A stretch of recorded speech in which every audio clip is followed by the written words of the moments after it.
본문은 신명기 14장 말씀입니다. 음식에 관한 것과 11조에 관한 이런 말씀들이 나옵니다. 1절에 보면요, 너희는 너희 하나님 여호와의 자녀이니 죽은 자를 위하여 자기 몸을 베지 말며 눈썹 사이 이마 위에 털을 밀지 말라. 이스라엘 백성들은 하나님의 자녀라는 사실을 잊지 말라는 것입니다.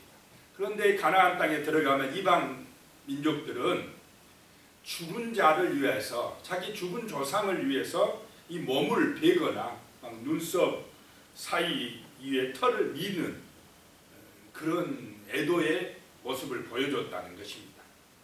왜냐하면 이 안 믿는 사람들은 죽으면 어떻게 됩니까? 막 이제 끝났고 영영한 이별이라고 생각하니까 막 슬프다, 괴롭다 하면서 그 죽은 조상을 숭배하는 그런 의식에 빠져 있다는 것입니다. 그래서 그렇게 하지 말라는 것입니다. 왜냐? 너희는 하나님의 자녀이니 죽으면 죽은 것이 아니라 어느 나라에 갑니까? 하나님의 나라에 가니. 그러니까 그렇게 막 이방 풍습을 따라서 몸을 찢으면서 막 슬퍼하거나 막 그렇게 괴롭게 하는 그런 애도의 모습을 보이지 마라라고 말씀을 하고 있습니다. 2절입니다. 너는 내 하나님 여호와의 성민이라. 여호와께서 지상 만민 중에서 너를 택하여 자기 기업의 백성으로 삼으셨느니라. 그러니까 너희는 하나님의 성민임을 기억하고 하나님을 소망하며 천국을 소망하는 그런 믿음의 모습을 보여주라. 이방 풍습, 그 가나안의 풍습을 따라하지 말라라고 하는 것입니다. 그 다음 3절부터 보면은 이제 음식에 관한 법입니다. 정한 짐승, 부정한 짐승, 먹을 수 있는 거, 없는 거, 이런 거를 말씀을 하고 있습니다. 그런데 이제 이 음식은 구원에 관한 문제가 아니라는 것입니다. 하나님은 음식을 통해서도 하나님의 성민, 하나님의 자녀들이 구별되기를 원합니다. 성별되기를 원합니다. 이 세상 사람하고 뭔가 좀 구별된 삶, 거룩한 삶을 살아가기를 원하신다는 것입니다. 음식이나 또는 옷 입는 것이나 삶의 모습에서 정말 경건한 삶, 하나님의 말씀에 순종하는, 하나님을 따르는 그런 모습을 보이기를 원한다라고 하는 것입니다. 어떤 음식은 먹으면 구원받고 안 먹으면 구원 못 받는다, 이런 구원의 문제가 또 아닙니다. 그리고 하나님께서는 이스라엘 백성들의 건강을 위해서도 음식을 구별하라 이렇게 말씀하신 줄로 믿습니다. 음식에 있어서도 좀 세상 사람하고 구별되는 삶 살아가라 라고 하는 것입니다. 3절에요. 너는 가증한 것은 무엇이든지 먹지 말라. 하나님이 이 가증하다고 하는 것, 그런 거는 구별해서 먹지 말라라고 하는 말씀입니다. 4절에 보니까요. 너희가 먹을 만한 짐승은 이러하니 곧 소와 양과 염소와. 5절에요. 사슴과 노루와 불구스름한 사슴과 산염소와 볼기가 흰 노루와 뿔이 긴 사슴과 산양들이라. 이런 것은 먹어도 좋다라고 하는 것입니다. 주로 초식 동물들, 풀 뜯어먹는 동물들은 몸에 좋다라고 하는 것입니다. 6절에요. 짐승 중에 굽이 갈라져 쪽발도 되고 새김질도 하는 모든 것은 너희가 먹을 것입니다. 굽이 갈라져 있어야 되고 새김질하는 그런 짐승들은 먹어도 좋다라고 하는 것입니다. 여기서 영적으로 보면은 굽이 갈라졌다라고 하는 것은 상징적으로 구별된 삶을 의미한다는 것입니다. 갈라져서 세상과 좀 구별돼서 살아가라는 그런 상징이 있고, 새김질하라라고 하는 것은 말씀을 이렇게 듣고 또 묵상하고 그 말씀을 마음에 새겼다가 늘 또 생각하며 그 말씀을 기억하며 새김질하며 살아가라는 이런 의미가 있습니다. 7절에 보면요. 다만 새김질을 하거나 굽이 갈라진 짐승 중에도 너희가 먹지 못할 것은 이것이니 곧 낙타와 토끼와 사방 그것들은 새김질을 하나 굽이 갈라지지 아니하였으니 너희에게 부정하고. 새김질은 하지만 굽이 안 갈라졌기 때문에 이거는 먹지 말라라고 하는 것입니다. 그 다음에 8절에요. 돼지는 구분 갈라졌으나 새김질을 못함으로 너희에게 부정하니 너희는 이런 것의 고기를 먹지 말 것이며. 그렇다 해서 돼지고기 먹는다고 구원을 못 받는다는 의미는 아니라는 것입니다. 근데 유대인들이 이제 나중에 가면 어떤 생각을 하냐면, 나는 이렇게 잘 율법을 지킨다. 음식을 철저하게 다 이렇게 먹을 것, 안 먹을 것 구별해서 지킨다라고 생각을 해가지고 나중에는 자기 의에 빠져버립니다. 저 이방 사람들은 이렇게 못하니까 저 사람들은 구원 못 받을 것이다. 우리는 이렇게 음식 구별도 잘하고 모든 면에서 나는 율법을 잘 지키니까 하고 뭔 의에 빠져버리면 안 됩니까? 자기 의에 빠져버리면 안 된다는 것입니다. 그래서 신약시대에 가면은 하나님께서 베드로에게 부정한 음식을 보자기에서 하늘에서 내려서 보여주고는 어떻게 합니까? 잡아 먹으라 그럽니다. 그러니까는 베드로가 나는 이런 음식은 절대 안 먹었는데 왜 이런 부정한 음식을 먹으라고 합니까? 내가 정하다고 하는데 너는 왜 부정하다고 하느냐? 이렇게 말씀을 합니다. 내가 먹고 안 먹고를 떠나서 더 중요한 것이 하나님의 말씀에 순종하는 마음, 하나님을 사랑하는 마음이 중요한 줄로 믿으시기 바랍니다.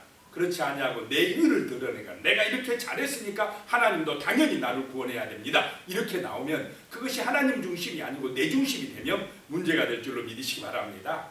하나님께서 말씀하신 것, 순종하는 마음, 하나님을 사랑하는 마음, 그 중심이 중요하다라고 하는 것입니다. 돼지고기 먹었다고 해서 내가 구원 못 받은 것은 아니다.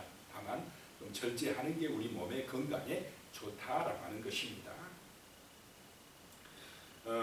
또 그 시체도 만지지 말 것입니다. 시체라고 하는 것은 죄의 결과 죽음이 찾아왔다. 그런 의미에서 이스라엘은 이 시체에 대해서 구별된 삶을 살아간다는 것입니다.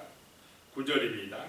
그 다음에 물에 있는 모든 것 중에서 이런 것은 너희가 먹을 것이니 지느러미와 비늘이 있는 모든 것은 너희가 먹을 것이요. 물고기 중에서 비늘이 있는 것, 지느러미 있는 것, 이런 것은 먹어도 되지만은 30절에 지느러미와 비늘 없는 모든 것은 너희가 먹지 말지니 이는 너희에게 부정함이니라.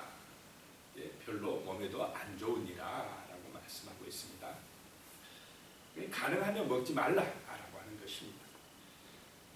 11절에 정한 새는 모두 너희가 먹으려니와 새의 종류입니다. 그러나 12절 이런 것들은 먹지 못할지니 곧 독수리와 솔개와 물수리와 13절에요 매와 새매와 매의 종류와 14절에 까마귀 종류와 이런 종류들은 주로 육식들, 시체, 죽은 그 썩은 고기들을 먹고 하는 이런 것들은 가능하면 먹지 말라라고 하는 것입니다. 그러나 곡식을 먹고 채소를 먹고 하는 이런 새들은 닭이나 뭐 이런 종류는 먹어도 좋지만은 이런 시체들도 먹고 이렇게 죽은 사체 먹고 하는 것들은 가능하면 먹지 말라라고 하는 것입니다. 16절에요. 올빼미와 부엉이와 흰 올빼미와 17절에 당아와 당아는 뭐 펠리컨 종류고 오름과 물수리 종류 이런 거 노자와 가마우지 이런 종류랍니다. 이런 거 18절에 학과 황새 종류와 대승과 박지며 대승도 이런 닭의 일종이라고 합니다. 닭은 아니고 그런 거고 박지며 19절에 또 날기도 하고 기어다니기도 하는 것은 너희에게 부정하니 너희는 먹지 말 것이나 20절에요. 정한 새는 모두 너희가 먹을지니라 라고 말씀하고 있습니다. 하나님의 성별된 백성으로서 좀 거룩한 삶을 구별된 삶을 보여주라 라고 하는 것입니다. 21절입니다. 너희는 너희 하나님 여호와의 성민이라 스스로 죽은 모든 것은 먹지 말 것이나 짐승이 갑자기 스스로 죽었어요. 소가 죽었습니다. 그럼 먹지 말라는 것입니다. 그것을 성중에 거류하는 개에게 주어 먹게 하고 나그네는 좀 어렵고 힘든 사람이니까 그 죽었다 양이 죽었다 스스로 죽어버렸어요. 그러면 먹지 말고 그 나그네에게 주어서 먹게 해라. 그 어려운 사람에게 주어서 먹게 해라라고 하는 것입니다. 그렇게 하거나 이방인이 잠깐 여기 와서 이방인에게는 팔아도 된다 라고 하는 것입니다. 너는 염소 새끼를 그 어미의 젖에 삼지 말지니라. 참 그렇게 생명을 존중하는 그런 삶을 살아가라 라고 하는 것입니다.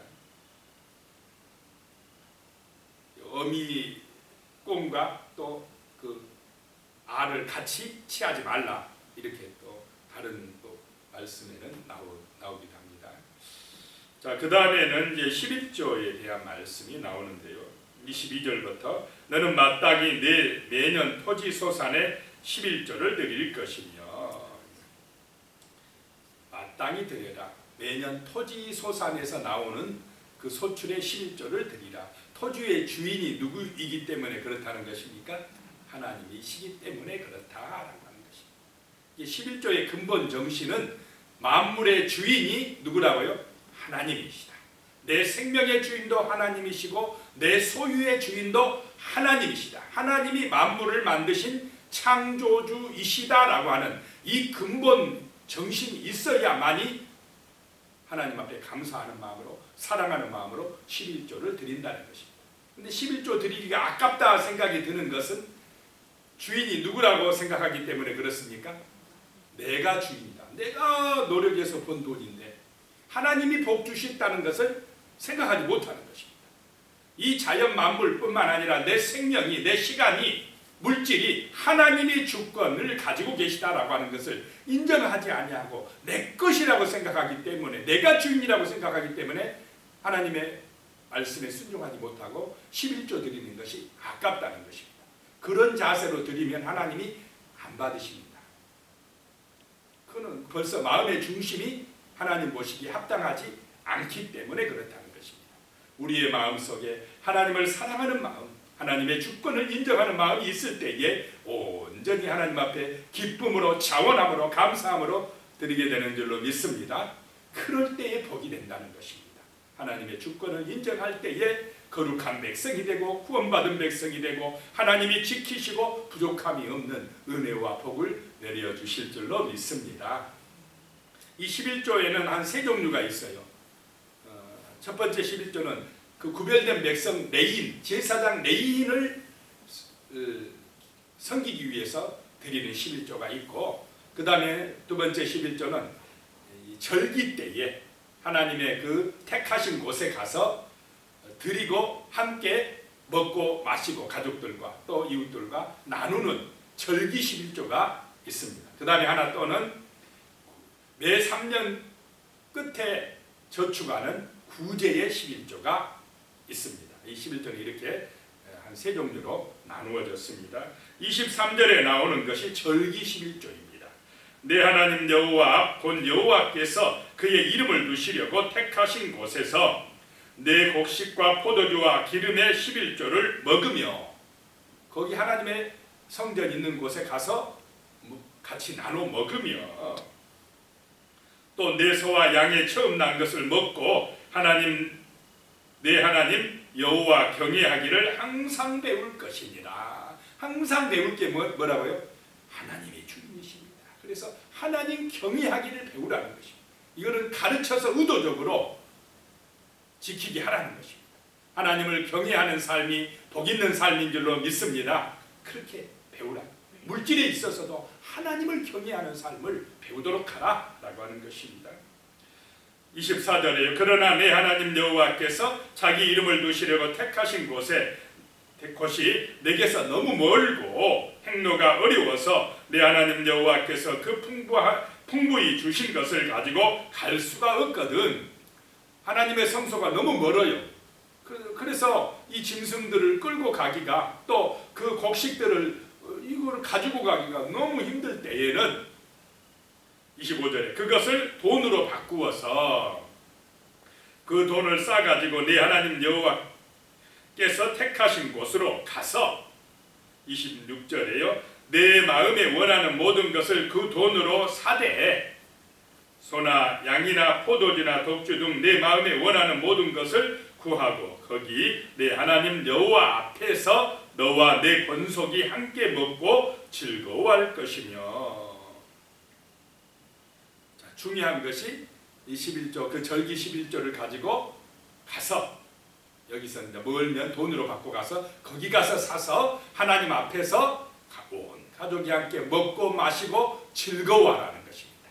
하나님이 이렇게 복을 주시어서 우리가 복받아서 번성하였으니 할렐루야 감사합니다 라고 하나님께 영광 돌리며 그 복 주신 은혜에 감사하면서 함께 먹고 마시며 뭐하라고요? 즐거워하라. 정말 하나님을 온전히 섬길 때에, 하나님 앞에 정말로 감사할 때에 즐거움과 기쁨이 넘쳐날 줄로 믿습니다. 하나님이 주시는 평강, 하나님이 주시는 기쁨이 우리에게 임하게 된다라고 하는 것입니다. 하나님을 사랑하고 하나님 앞에 드리고 예배 드리면은 이런 신령한 기쁨이, 참된 즐거움이, 만족이 우리에게 임할 줄로 믿으시기 바랍니다. 이게 믿음이라는 것입니다. 그 다음에 이제 28절에 보면요, 매 3년 끝에 그의 소산의 10의 1을 다 내어 내 성읍에 저축하여, 아까 말씀드렸죠, 구제의 11조에 3년의 끝에, 매 3년 끝에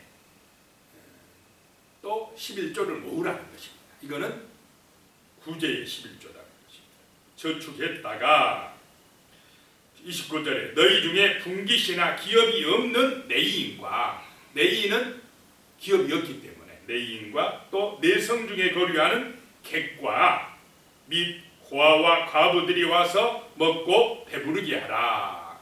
이렇게 3년마다 저축해가지고 어려운 사람들에게 나누어 주라는 것입니다. 먹게 하라. 땅이 없거나 또 고난을 받거나 힘든 사람들을 구제해서 그 어려움 속에서 벗어나게 하라라고 하는 것입니다. 그리하면 내 하나님 여호와께서 내 손으로 하는 그 범사에 내게 복을 주시리라 하는 것입니다. 3년 끝에 11조를 모아가지고 나누어준다. 그러면 내가 중심이면 아까운 생각이 듭니까? 안 듭니까? 이거 모아놔야 되는데, 나를 위해서 써야 되는데. 그런데 그것을 모았다가 구제한다는 것, 어려운 사람들을 도와준다는 것. 그러면은 그 주변에 고난당하고 가난하고 어려운 사람들이 도움을 받고 없어지는, 정말로 하나님이 기뻐하시는 세상이 될 줄로 믿으시기 바랍니다. 돈 받은 사람도 좋고 도와준 사람도 좋고 함께 즐겁고 기뻐지는 그런 아름다운 세상, 사랑이 넘치는 세상, 하나님이 기뻐하시는 세상이 될 줄로 믿습니다. 그러면 손해라는 것입니까? 하나님이 채워주신다는 것입니까? 그렇게 해봐라 한번. 욕심 부린다고 부자가 되는 게 아니라 하나님 말씀대로 순종할 때에 하나님이 채워주시고 번성케 하실 줄로 믿으시기 바랍니다. 그렇게 하면 범사에 하나님께서 내게 뭘 주시리라요? 복을 주시리라. 부족함이 없게 해주시리라. 그러니까 서로 좋은, 하나님이 기뻐하는 나라가 된다라고 하는 것이 이게 11조의 정신이다 라고 하는 말씀입니다. 이런 은혜가 함께 하시기를 축복합니다. 기도드리겠습니다. 하나님 아버지, 참으로 우리의 마음속에 하나님의 살아계심, 그 은혜, 하나님의 주권을 인정하는 믿음의 삶을 살게 하여 주시옵소서. 우리가 하나님의 자녀요 하나님의 성민이라는 사실을 항상 기억하면서 하나님의 주권을 인정하는 믿음의 삶을 살게 하여 주시옵소서. 먹는 것이나 또는 입는 것이나 우리의 삶의 모습에서 구별된 삶, 거룩한 삶을 살아갈 수 있도록 도와주시옵소서. 참으로 하나님의 백성으로 믿음으로 승리하게 하여 주시며 10의 1조를 드릴 때도 정말 하나님의 주인 되심, 하나님께서 생명과 또 소유의 주인 되심을 인정하고 하나님 앞에 즐거움으로 감사함으로 드리게 하여 주시옵소서. 또 어려움 당하는 이웃과 고난 당하는 가난한 이웃들을 돌보고 그들에게 나눔을 베풀 수 있는 그런 사랑의 마음을 허락하여 주심으로 하나님께서 범사에 우리 손으로 하는 일에 복을 내려 주시옵소서. 넘치게 하여 주시옵소서. 주 예수님의 이름으로 기도드리옵나이다. 아멘.